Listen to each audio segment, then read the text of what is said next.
to the series with Dr. Jean Watson, Entering the Sacred Circle, Nursing's Covenant with Humanity. This ongoing series invites you into a deeper understanding of nursing as the sacred science of caring. In 8 conversations with Dr. Jean Watson, she offers her reflections on unitary caring in a time of global fracture. The focus of this series is on how new nursing graduates can situate their evolving practice in the sacred covenant between nursing and the healing of humanity. Dr. Jean Watson is a distinguished professor and dean emerita at the University of Colorado in Denver, where she's held the nation's first endowed chair in caring science for 16 years. Okay, I'm going to pause and then, oh, sorry, you can bridge this one too.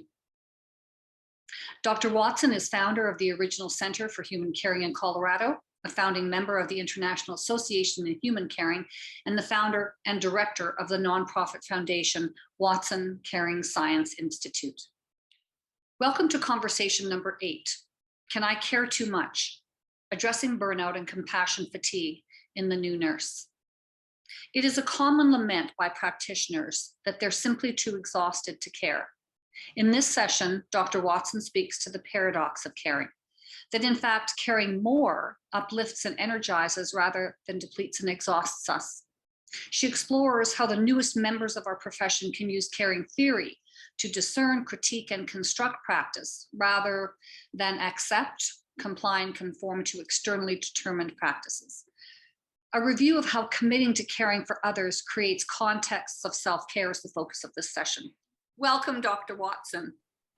Well, Judy, it's my pleasure to continue this dialogue and to really engage in these very meaningful conversations that are really turning points for us in our work and our world. So thank you for inviting me to be part of this series. Well, it's our privilege altogether, Jean, thank you. So, I mean, with that introduction, Jean, maybe I'll just ask I'll put the elephant in the room. Is it possible to care too much? Of course, it's possible to care too much when we don't know how to care for ourselves. When we extend all of ourselves to the other at the expense of ourselves, yes, we can care too much. So the only way we can interrupt that is to care for ourselves enough that we have enough left to provide for others. That's why in my work, the very first Caritas process is about self. And it's also about sustaining the values about why are we here? Why do we even exist as a profession? We are value guided by this humanistic, altruistic commitment to this global covenant with humanity. And because of that passion and that commitment, we have this responsibility to ourselves and to our world that how do we take from the margin of caring, whatever that means, to the public and trivial way, and translate it into meaningful self-caring and caring for humanity. That's the shift from the lay to the professional and to the discipline of nursing. So how do we make that journey? We have to wake up. We have to wake up, and we have this history of conforming to the status quo, conforming to these toxic systems that have been created in these institutional models. And we orient ourselves, even in our education, to conforming to these, in contrast to waking up and going into these systems with new vision, with new hope, with new questions, with new critique, asking and uncovering where in this system would you have a caring moment? Where would you have an aesthetic moment? Where would you experience a healing moment? These are the issues that nursing enters into these systems with this consciousness, and the system is geared toward a commodity, an industrial product line, that the nurses are products, the patients are products, the system is a production line, it's an industrial model, when the irony is we're in a quantum universe, and our consciousness, our energy, our caring, our love has implications and consequences. And if we cannot return to the energy of compassion and love that's in our heart, not in our heads and our rational external models, then we shut down the whole system. We shut down the very source of caring and compassion because it's in our heart. Caring is in our heart. Our love is in our heart. Our humanity, sustaining our humanity, it comes from our heart. So by wanting to care and by focusing only on the head and the outer behavior and by shutting down our hearts, that's when we can care too much, because we shut down the very source of where we're to get energy of love and caring for ourselves and for the world. Well, as always, there's just a million things that come to mind for me and so many questions I want to ask you, because I've been in conversation, deep and kind of really meaningful and poignant conversation with new nurses across our country. And there seems to be this sense that they want to care for, their patients, families, colleagues, but there's this feeling they're not being cared about. So how, if we're to speak to institutions and leaders who are in part, not all, of course, we have self-care, we can take care of ourselves, but if we go to work in a system every day that we feel isn't valuing us as nurses, there's an erosion, I think, of this sense of empowerment of yourself and perhaps not a commitment to that institution. So if we're trying to convince institutions to understand what we're saying about caring, and what would those messages be from you? Well, the message is about how do you want to survive as a healthcare system if you are only geared toward this industrial model of economics and control and power over and technology? How can you expect to survive? This is where you get to this crisis, this exodus of nurses. We have a turning point here. Nurses, the new generation, which I think is exciting because they have more enlightened. They're not going to put up with all this stuff that we put up with. They're either critiquing it, finding purpose and meaning because the leadership is providing opportunities for them to advance and to professionalize their commitment to practice, or they leave. And so that's what I think is a really critical turning point, when these systems understand that to have nurses, which they need, they have to create habitats for healing. My friend Jenna used that word.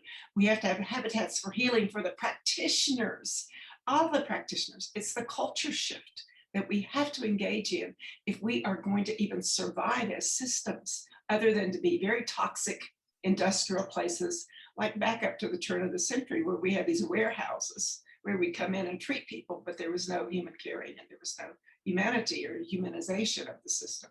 So this is a critical turning point for society. But the exciting part is, to me, the public is way ahead of the system. The public knows what they want. They want this care. They want a spiritualizing of their health care, not just the medical, body, physical.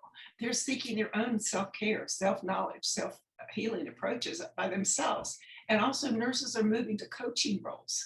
Even in the midst of the crisis of their care in the systems, they're having to shift toward a higher dimension of what it means to be a nurse. Is not just to be the technical task-oriented nurse. It's shifting from doing to being. And the systems that are able to create that, they are the ones that are succeeding. They are the pace setters. They're showing the way to the future in terms of caring and healing cultures in our hospitals. So hospitals become truly these habitats for healing that I've mentioned. Oh, I love that, habitats for the public, as well as for the practitioners, and as well as the physicians. Everyone in the system is hurting right now. Nobody is happy. The public is not happy. The physicians are not happy. The corporate structures might be happy financially. That's their criteria, is finances. And then the people are products to be used and manipulated unless they have an enlightened leadership. And that's where nursing comes in. And we've talked a lot about sort of linking these ideas, right? This idea that nurses are, I think they go into the profession sort of innately and intuitively and organically to care. And then they come into this system which, I don't know, convinces them, coerces them, manipulates them in some way to serve a different agenda, perhaps, than they had originally come in to serve. And I saw this in leaders that I worked under as a manager, right? I knew them before they were a director or a VP. Some of them managed to make that transition and maintain those values intact. And you could see it in the way that they worked with you. But there were others that you could see they literally sold their soul for this work, for this job. Exactly, right. And I mean, whether that's because they needed to financially, whatever, people make their own decisions. But I guess I'm trying to understand, how do we stop that? How do we prevent people from losing their soul? And when you say that we need to speak out against this, if you're a new nurse and you see this, like these nurses I talked with last evening, what would your suggestion be to them? My suggestion to them would be to have conversation with their colleagues on the unit. Is there something else that we can do differently here? Can we envision a new professional practice model or new patterns of delivery of care? Can we envision a different way of being in relationship with their patients? Is there a theory that's guiding this practice for this institution? What is it? Can we have some conversations about how we might address the discomfort or the lack of care that we witness and experience here? So inviting a conversation in a circle at a very unit level, or even asking and engaging people to share their caring moments as a way to transcend the difficulties. And then they begin to have a different purpose and meaning. And I just had a dialogue the other night with this Boulder Community Hospital and Stanford Health about implementing caring science in their new affiliate of our institute. And one of the nurses from Boulder Community Health said, in the midst of this pandemic, like just being there in that moment with that one person, knowing that there's purpose and meaning in your practice, that gave her a sense of accomplishment and hope. And so shifting from those outer demands and finding those practices that help align our theory with our actions, we are changing energetically the whole field.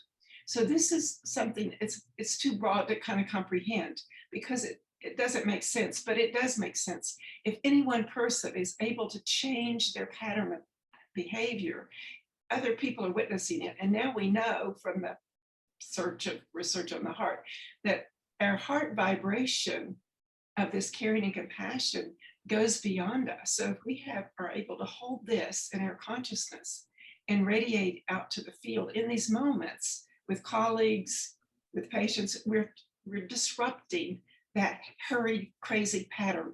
If we just basically slow down, walk more slowly, pause before we enter the patient's room. These are very concrete micro practices that new nurses can do, and they're repatterning the field because now we're in this quantum universe, we're in a unitary field. Anything we do and anything we do differently in that field is affecting the whole field. So that's why we have to become more conscious, more intentional, more purposeful, and radiate these higher vibrations into the field no matter where we are, because we're all in a toxic universe right now. Look at this. So each one of us has their own responsibility to go back. And this is where nursing, I've just written an article, I don't know if it'll be accepted, making paying attention to redefining maybe what we mean by discipline, because discipline is like our knowledge, our worldview, it's our theories, it's our research traditions, it's our way of engaging.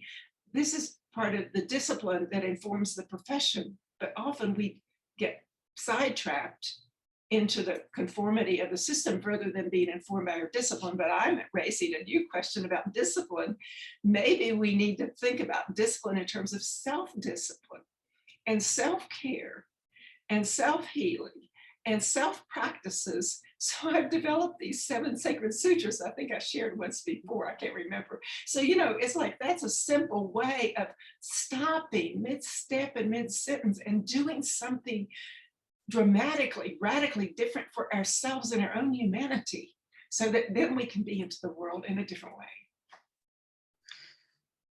Yeah, and I know we've discussed this numerous times over the last number of sessions, and you know, when I hear the grads, it just pulls me right back into the reality of their situation in the sense of staffing shortages, right? And as it is, they're just running to keep up with their workload, and then they're told, yeah, so now you have 9 patients on nights instead of 6 because we're missing a nurse, we can't find someone. And it makes the care more urgent and more driven, as opposed to this idea that I have time to pause. Even psychologically, I think to myself, oh my goodness, I have no time to pause. You know what I mean? And so and when you're new, that's getting the work done on time so that you don't come back tomorrow to a list of things you didn't do that make you feel completely inadequate and incompetent. You will do anything not to face that the next day. And if that means that your caring practices suffer, then developmentally, that's what's going to happen. So my concern is, in the short term, this is what's happening, and they're thinking, I'll figure it out and I'll have time. Like, eventually I'm going to have time. And they keep finding, I don't have time, I don't have time, I don't have time. So then when you were talking, I was thinking, how do we pull these leaders, the ones that are making the decisions on staffing, human resource mitigation, all of that, how do we get them involved in these conversations? And I remember, I'm telling you, Jean, it was so impactful for me. And it wasn't that long ago. I was a manager at the time, so maybe 6 years ago. And I went to this ethics rounds. They were just starting this in the hospital. And you're talking about caring rounds. In some ways, that's what you're saying. They had these ethics rounds, and they had someone facilitating and whatnot, but there were so many people there. Obviously, they wanted to talk about the ethical challenges that they were having in practice. And I shared something, Jean, that I had not shared in 20 odd years. And I don't know what possessed me to share it. But I put my hand up and I said, I want to share something. Well, I started sharing and the tears just started coming in. It was so cathartic. But what impressed me was that there were vice presidents and directors there.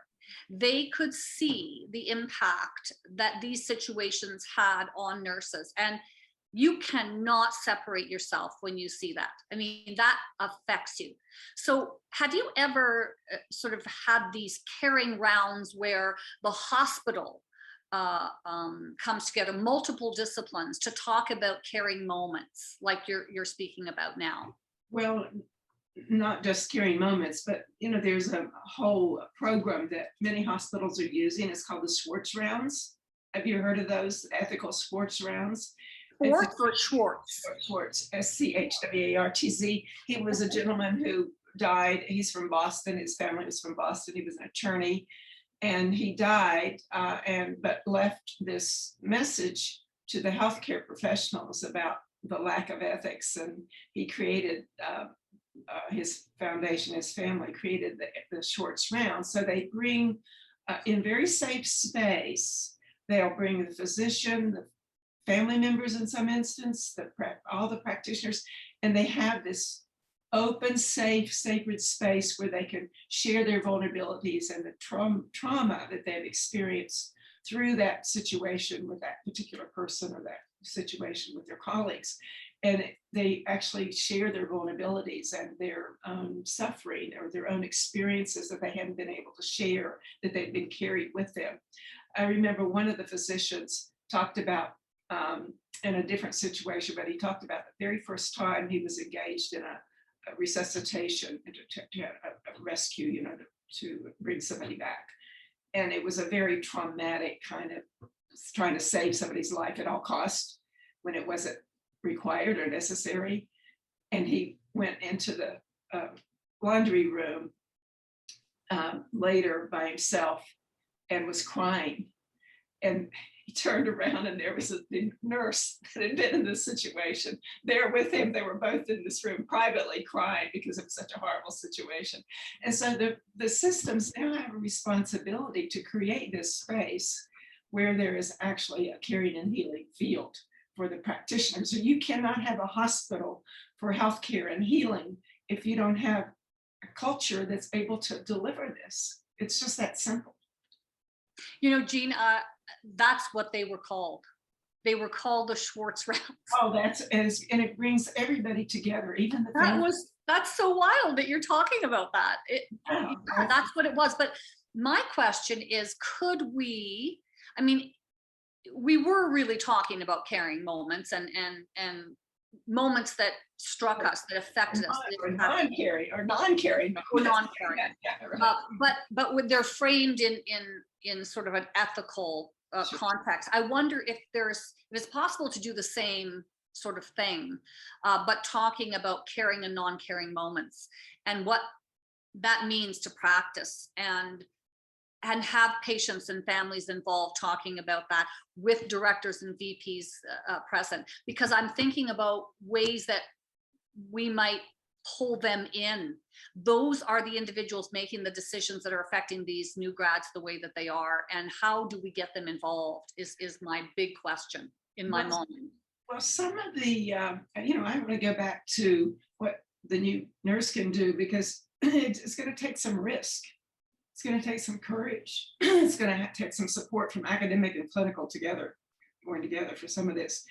But some of the hospitals that I'm working with, they do this. I mean, Kaiser Permanente had a major session where they had patients and they described this to the whole community of Kaiser, Northern California. And this one gentleman was so great because he said he literally fired his nurse. He refused to have this nurse take care of him because of her energy.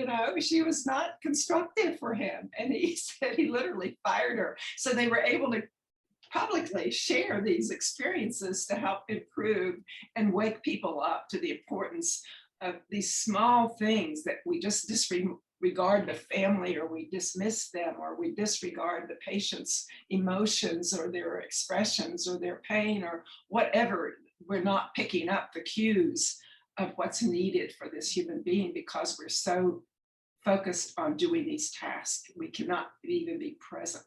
So interrupting that, finding ways to share another story. See, narratives and stories are the way people learn about the human experiences. So having these moments where you share these caring moments, and many of the hospitals have these, one of the hospitals early on that was doing this work, it was called Innova Health outside of Washington, DC.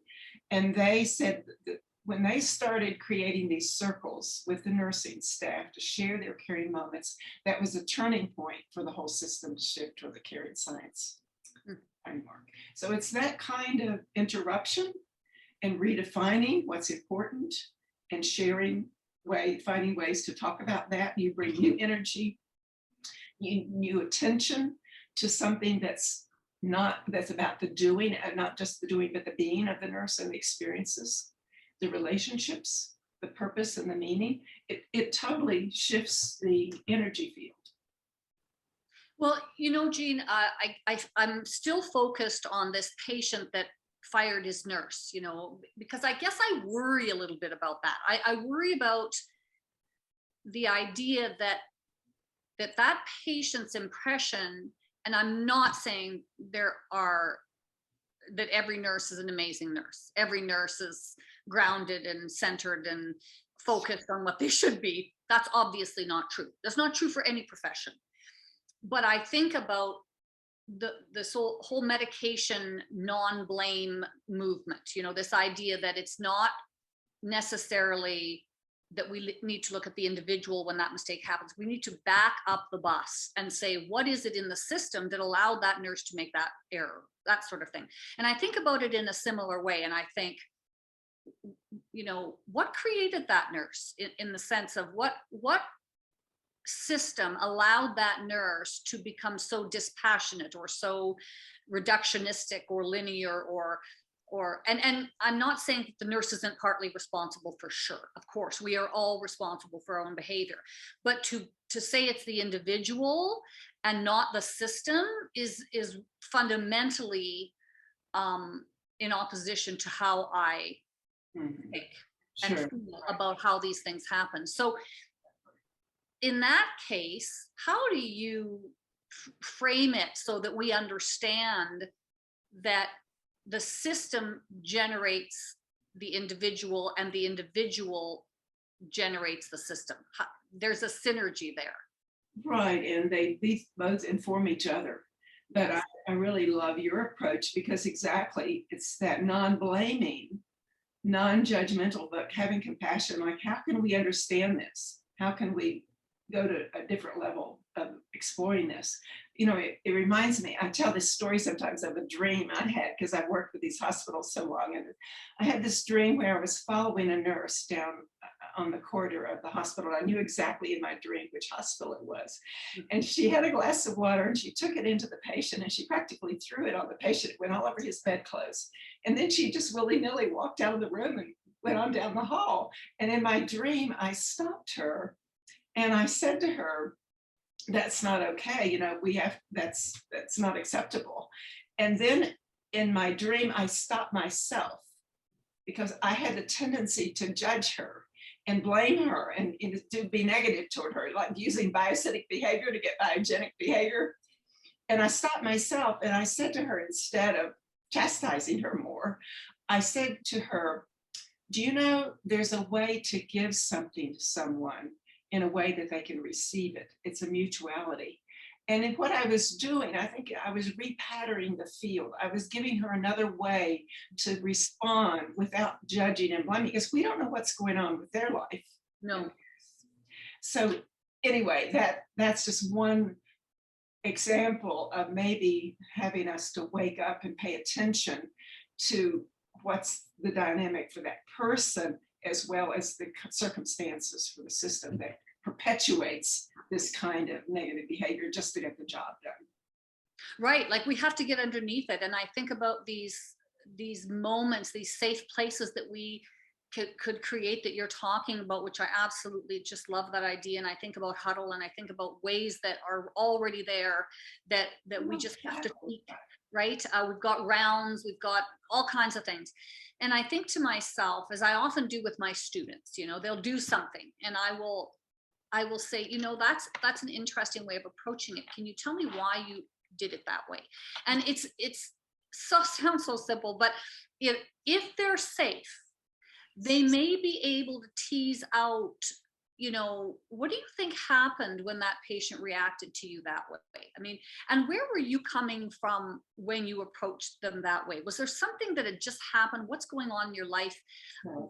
What's you know, motivating and inspiring this behavior? And how can we help you with it? It's this idea that we are all in it together and we need to help one another before we get to a point where you're so far into that anger and frustration that it's hard to find your way out. Well, one of the things that I think is happening in a positive way is that hospitals that are actually practicing this theory systematically and authentically, they are changing the patterns of their relationships with each other. So they're starting this loving kindness with each other. Some of the hospitals have created what they call code caritas. Like if a nurse has had a very distressing situation, they have this code caritas on the unit to support that nurses, to have her to have time out where she's getting aromatherapy or healing touch or just loving kindness, just some time out. So little things like that, the nurses, when they have permission to repattern the field and take responsibility for nursing, some of the units we called Nightingale units in the beginning, because Nightingale was very clear that nurses are responsible for the carrying on that unit. And if we are just succumbing to that radical reductionistic product line industrial model, that's our responsibility to interrupt that. And it's nursing leadership at the top that helps to create space for that. And that's why we have these exemplars. I mean, we just had this major program with Stanford Health. They are doing amazing things because the leadership, as well as the grassroots, they're systematically, organically, operationally integrating the authenticity of human caring throughout that whole system. It's quite remarkable. So it can be done, and we need exemplars to show the way, because the hospitals of today cannot survive. They cannot be there for the public. And the public knows this. Absolutely. Yeah, I totally agree with you. I know that this might be stepping us back a little too far, but I really want to know how you define burnout and this concept of compassion fatigue. What does that mean to you, being first in caring? Well, I actually find it disappointing and distressing that nursing on the whole tends to dwell on these negativities. Just listen to the language, compassion fatigue, rather than rethinking about what about compassion renewal for purpose and meaning. And burnout is like you have nothing to give. So why are you even there? And it's a shutting down of the heart. It's shutting down the very source of caring and compassion for ourselves. So burnout is burning out or burning up the energy of our heart and not having it available for us. We have burned out the energy of renewal and repletion that comes from the higher source and from our heart. And so I really kind of resist the professional preoccupation with this negativity that we keep, in the quantum universe. Wherever you put your energy, all your attention goes there, and it gets bigger and bigger and bigger. If we started shifting our focus to caring moments and healing experiences and loving relationships with each other and our colleagues, and changing the way in which we are, what I'm calling ontological redesign at the unit level, how we can be different with each other as people in the unit, in contrast to being there for the task of the unit, we could change the whole field. And we are doing this little by little by little. Nurses are waking up. They're not, I have a postdoc right now. She's just been totally radical to her system, that I cannot be in your system unless you allow me to provide this new leadership in caring science. And she's leaving, and now they're hiring her, and she's coming to the postdoc program because she wants more of this knowledge to really go back and change this field. And systems that are enlightened, they want this. They know there's a future there to serve the public that's much, gives them more purpose and meaning as well. It's not an isolated event. It is a turning point for our work and for our world. It really is. We cannot go backwards. It's not going to go back to normal, because normal was totally abnormal. So, it's interesting that you talk about her as being radical. I do think that is radical. I mean, it's really hard to, and you have to be in a safe position personally to be able to say, look, I am not going to work for you. You have to have confidence that you're going to get a job somewhere else. And that feeds, that cannot feel good if you don't have a lot of self-confidence, right? And maybe like a new graduate just starting out. Right. But I think to myself, as I would say to my nursing colleagues who would say to me, I just worked a 24-hour shift, or I just, and I do that a lot, and I'm thinking, well, that's not helping us. Right? Because essentially you're burning yourself out. Number one, you can't care and you can't practice if you're working that long. And the institution, what message is the institution getting? That's what you're willing to do. You're willing to compromise all of these things just to fill a staffing need. So it does get pretty radical when you start to say, if you want to do better, you have to know better. And once you know better, you have to do better. Yeah. So once you understand, Angela. right. Once you understand that and truly commit to caring for yourself and others, there are things we have to do that might go counter to part of us, but in the end, it's the right thing to do. And that is not supporting a system that asks us irresponsibly to do things that we ought not to be doing and prevents us from doing things that we ought to be doing. Well, it's moving from a technical role of being a product in that system to a professionalization of nursing. Nursing as a profession has a responsibility to practice nursing. And the systems are constructed where we have not given enough voice or language or informed moral action to change that, to even practice our own profession. So as new graduates, if we don't have a professionalization of what our accountability is to the public, in contrast to just the system alone, where accountability is going only one way when we are hired as new graduates to be accountable to the system rather than to the human beings that we're responsible for in terms of caring. So that's the shift that's happening, and it's part of it, the maturing of the discipline and the profession. And so as new graduates coming in with confidence of who they are and their profession and their responsibility and accountability to that person in that moment and their colleague in that moment, they indeed will change the world and change the system in those moments, and they're changing themselves because they're standing in place with practicing nursing, their own profession. And we have an obligation as a profession and discipline to advance and make ourselves directly accountable to the public, or we shouldn't exist as a profession. And I've heard very prominent leaders say in the past at the American Academy of Nursing that it's a matter of life or death for this profession. We either have to stand in place and give new purpose and meaning and voice and language to our practice, changing the actual behaviors as well as the full circle of knowledge through research, showing the difference in outcomes. I mean, that's the mission that I've been on my whole life. So this too is happening, and it can't happen. But it has to be an awakening for the individual as well as the profession, as well as the system. Well, thank you, Jean. This is It's exhausting for all of us. It is, but it's just the perfect way to tie up all the threads that you have thrown out to us. Thank you so much for all of the conversations. It's been a privilege and a joy and an honor to spend this time with you. Thank you. My delight. Thank you, Judy.